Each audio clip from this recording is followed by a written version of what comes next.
Magandang umaga po, kayo po ay nanonood ng Balitaan Plus Breaking News sa High School Channel 4. Ito po ang lingkod, Arkin Juan David Cabiaon.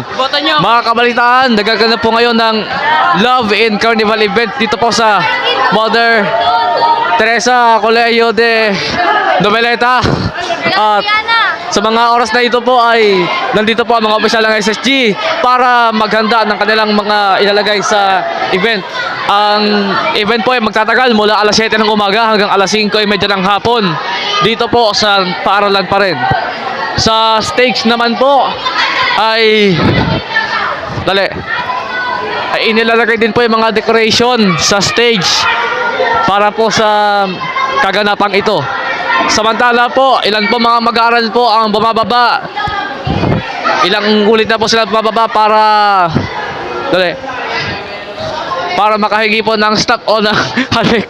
Yan po mga kabalitaan, kaganapan sa oras na ito. Para makapagpasa ng balita, mag-email sa officialbalitaanplus@gmail.com. Ito po ang lingkod, Arkin Juan David Cabiao, nagulat para sa Balitaan Plus. Maraming salamat po at mabuhay ang Pilipinas.